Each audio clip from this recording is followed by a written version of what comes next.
All right. So, Mortal Kombat 1. I think that the disastrous launch for this game, right?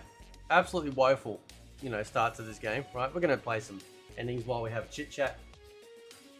I think it's pretty obvious by now to most people, including Stevie Wonder, that Mortal Kombat 1 released in a completely unfinished state, right? The question is, a couple of questions actually. Why was it so unfinished after so many years in development? Now you could argue that perhaps COVID was the issue, but many other gaming studios out there were able to complete their games. We're not talking about a small indie studio here. We're talking about a multi-million-dollar developer in a multi-billion-dollar company. So why the delay in quality and content and just feeling like a great product, essentially, to be released? If you guys load up Mortal Kombat 1, if you load up Mortal Kombat 10, Mortal Kombat 11, you instantly feel, especially if you can think back then, there is a very, very complete feeling to the game. Now, while I wasn't a big fan of MK11 at all, when I load it up, it feels like, yep, this is a top-to-toe, this is an absolute top-to-toe, release of a game, right? Whether I liked it or not, it was immaterial. There was lots of content, lots of things to do, and that was fantastic, right? But what was different with this? I don't think COVID was the issue. We'd been hearing for a few years that they were looking to sell off some of their studios, some of their gaming studios or IPs. Obviously, that has not been a thing, at least as far as we know yet. I mean, unless they're keeping mum on it and they're not letting anyone know, because that could really sort of affect and tank sales. That means that the gamer suddenly loses confidence and interest in the IP or the company or the developer, because it's like, well, things seem very shaky. Could it have been that? Perhaps. Maybe. It's possible, but I'm not really sure. I'm not really sure at all.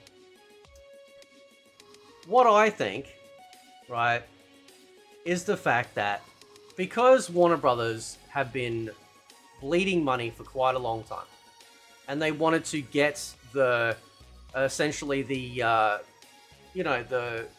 game out possibly not long after Street Fighter 6's launch, getting in there before Tekken 8's launch in January. And I'd have to go back and check, but I'm trying to remember whether or not we knew about Tekken 8's launch that well in advance. I mean, when the game came out in September, but how far before that do we know that Tekken 8 was coming out in January, right? So they pushed this game out. It's fairly obvious, given the quality of both Quan Chi and Ermac. These two Mortal Kombat characters are phenomenal. They did a really good job, I thought, but they should have been there on day one. They were heavily integrated into the story, and they should have just been there on day one, right? Now, keep in mind though, right?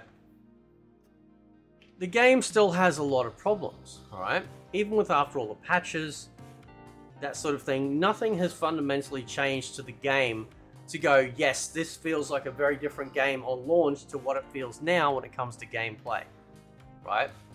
We don't have any sort of changes to the combat or anything like that. We've had some additional moves being added to the game, both standard moves, singular moves, combos, and then of course special moves have been added, like for example Reptile. But outside of that, it's not much else, just adding in the content of the invasions per season naturally, Titan battles. Obviously once you do the story, it's a one and done fiasco. So what else is left? Well, there's nothing left. There's still nothing else to do in the game. Even though Ermac is great, Quan Chi's great, by and large the characters are fairly good. If you're into the massive combo strings, more power to you. It's not really something for me. I don't sort of like the idea of a game that takes half your health in one go. To me, that just sort of feels like a taking your turns type fiasco, and I prefer that things felt a lot more scrappy, right? I feel things are a lot more scrappy when it comes to, say, playing Street Fighter. But again, we know what Ed Boon's like. He's had a hard-on for Tekken. That's why we got the 3D era the way it was.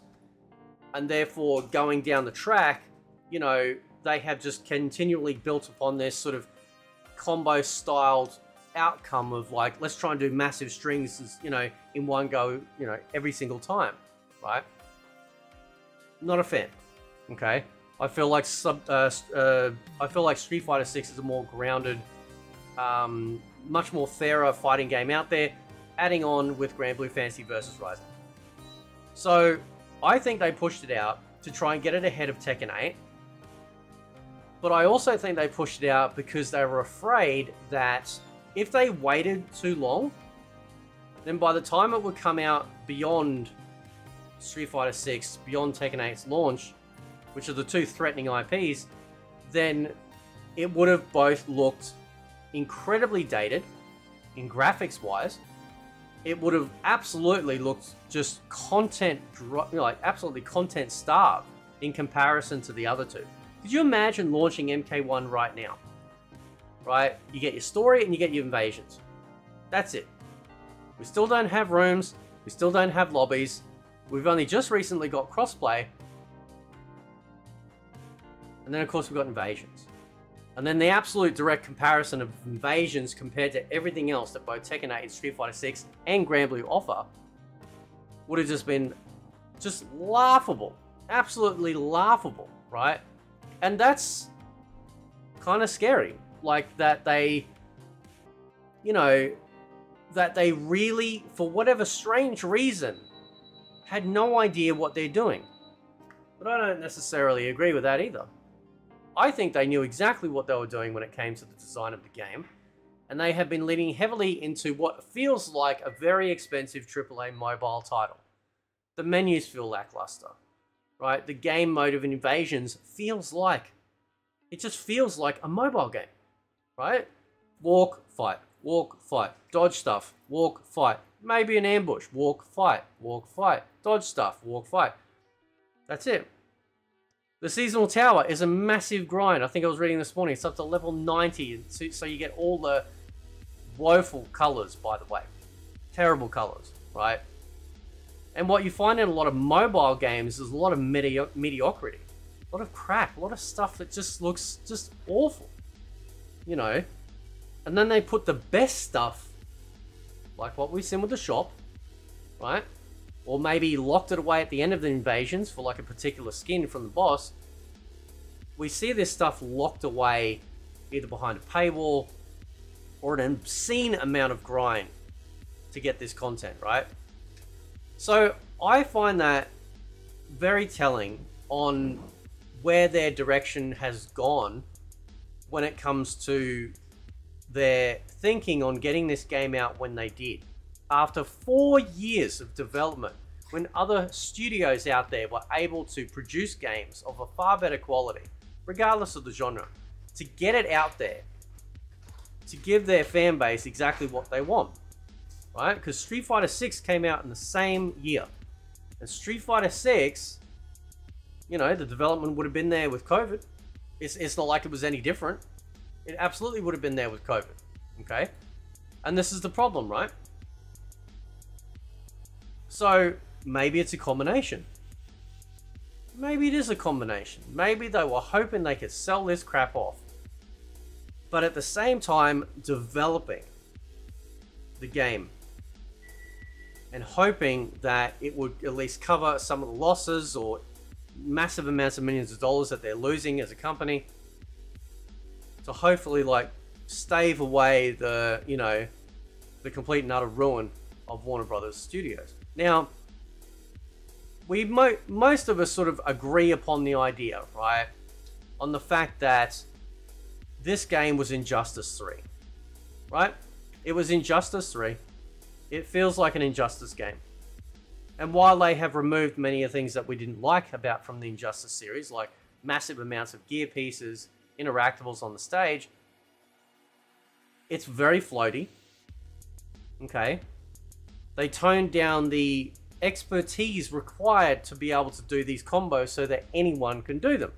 Now, you could argue that, well, you know, that makes it so anyone can feel like a badass and stuff like that. But in a fighting game, you know, I still think that there should be a level of sort of growth, right? If you're an absolute green stick to the game, you know, and the only thing that you can do is these massive amount of damaging combos, then that's all you're going to focus on. Because you go, oh, I can do this all day, every day. That's it. You don't learn any fundamentals. You don't know how to play the game outside of that, right? Whereas when you play other fighting games, there is a leveling up feeling, especially if you're brand new, of getting used to the mechanics, special moves, trying some combos, right? Going up through the ranking system or playing casual online, coming across harder and harder and harder opponents, which what I found in Granblue forces me to go, okay, now some of my old tactics don't seem to be working. What can I do now to try and overcome my opponent, right? Mortal Kombat 1 never felt like that for me. Previous MK games did, not so much the NRS era, definitely MK9, but again, MK9 was actively developed as a midway game before the bankruptcy and then sold off to Warner Brothers and then was retooled, or sorry, not retooled, but renamed NetherRealm Studios. But that's why MK9 feels vastly different to everything else that came out post-launch of that game, right? So, perhaps, right, that, you know, the reason and the problems that we find with this game, okay, is for a number of different facets, okay, that we're working on Injustice. Let's retool it into MK because we don't want to have people waiting that long. I believe they even said that. But unfortunately, though, when you're trying to skin something else, it doesn't ever feel quite right.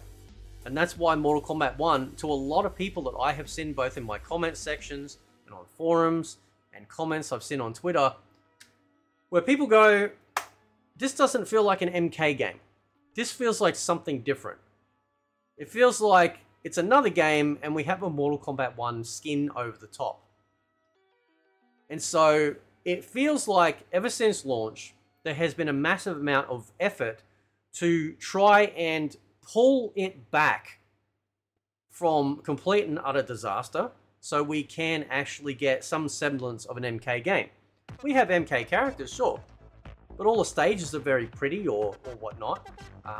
Very sort of, you know, they look great to look at like a painting, but there's no stage fatalities. You know, it doesn't really feel like there's a whole bunch of personality outside of a couple of stages like the Corrupted Forest or the Living Forest, maybe the Pyramid. You know, but by and large, most of them kind of feel like if you put superheroes over the top, yep, it fits now. Bright, colorful, not overly scary. And so now we're in a situation many, many months after launch, right now, okay, where we're on the cusp of the Combat Pack 1 being almost over, which is great news as far as I'm concerned. So from that point on, I think that a lot of us are very eager to see what's going to happen next. What's going to be announced for Combat Pack 2? It's going to be announced very soon. We're just about to get Peacemaker, and Takeda is the last MK character. We need to have NetherRealm starting to advertise the game right now for the next stuff that's coming out. Give us a snippet of the story. Give us a tease of new characters. I wouldn't be surprised, and this is my hope, is that behind the scenes they have been working on retooling the game and reinvigorating it, going, you know what, invasions, nah, you know what, let's just do away with that. Or if you're going to keep it in the game, like I've spoken about with Total MK, and it was his idea, let's make it so that we can just go straight to the last boss and do it. But unfortunately though, Invasions was committed to, and I believe Invasions was probably going to be something that was for Injustice 3 and just reimagined again as an MK skin. Because why would you get rid of the crypt? Why would you get rid of the crypt? You would only get rid of the crypt because you weren't actually developing a Mortal Kombat game. Okay? You were developing an Injustice game. and the invasions mode, which probably would have been called something else, was going to be that game mode for Injustice 3, right? And it will be very interesting, actually, because if they do indeed get around to doing an Injustice 3, maybe, how many similarities will we get? Are they going to then heavily borrow from what was supposed to be in that game from MK1? And then when we play Injustice 3, we'll go, yep, this makes perfect sense. This absolutely feels like an Injustice game. And it also, unfortunately, feels like how MK1 feels as well. So while I don't like MK11, don't like I wasn't overly fussed about MK10, those games felt complete. They were released when they were supposed to be released, with loads of content and things to do. But MK1 extraordinarily lacking in the amount of stuff that was available and interesting stuff that was available. We, for example, cannot go back to Johnny Cage's mansion. Okay? What a missed opportunity to have Johnny Cage's mansion with the arcade games in there. And then we actually get to go in and play these arcade games. If they got me, they'd go, right, Fate, what would you like to do for Mortal Kombat 1? Very easy. Very, very easy, right? I would scrap 95% of all the invasion stuff, except for making it just one Mesa with the boss, and boss exclusive skins that are all tied with that in that area. I would increase the amount of money that you earn when you both fight offline, online, whatever, right? Reduce invasions right down to just like a tiny little thing, okay? But within that Mesa, lots of different paths, lots of things to unlock, lots of surprises, right? That you could all tie into the different skins that you can unlock. Don't make us grind through all of that. Add in every single arcade game that ever came out, including the home versions for the 3D ones. Okay? Allow us to go back to Cage's mansion, load those games up, play them offline, play them online. Okay? I would also add in a lobby system, an actual 3D lobby system that you can enter into, like what we have with Street Fighter 6 and Tekken 8. Create your own character, your own avatar, okay? And just have it just like all the other lobbies. Mortal Kombat 1 is the only game that doesn't do this. But everyone else does, including Granblue Fantasy vs. Rising has it. Including previous fighting games that have come out in the past, you know, have had these lobby type systems where you get to run around and see other players.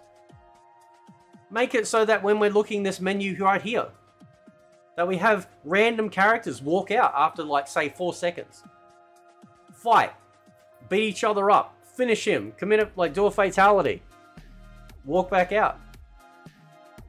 Have 2 more come in. Maybe even dragons in the background, their eyes can light up and blast you randomly as they're fighting. Allow us to change the time and day, so we get a nighttime setting. Glowing dragon eyes. Still have characters fighting. That's what I would like to see. And that's just a few little things that would absolutely make this game amazing. Not to mention adding in extra finishes, fatalities, extra fatalities, additional special moves, which I think they're still working on, and of course stage fatalities. But this shit right here, this is boring as hell. Nobody likes looking at this crap, okay? You need to give us something to do when we're having it idle, or having at least something to look at when it's idle, or something to do when you're playing online, like an online practice, like everything else has, and previous games have had. There is so much stuff that they could add to this game to make it 1,000 times better, and it doesn't take much effort to do. Okay? I don't think anyone would care, just to finalize, if invasions got reduced down to 1 Mesa. Okay? Because then that's the only thing you need to do. You don't need to look at your, you know, the area and go, oh my god, I've got to go through here and here and here and here and here and here and here. This is just all fluff. This is all grinding fluff to keep you engaged for no other metric except for getting the time you spend. And then they can go, see, everyone loved invasions, look at the amount of hours they spent. No, that's not accurate and not fair. So I'll leave it there, guys. Let me know what you think. Catch you next time.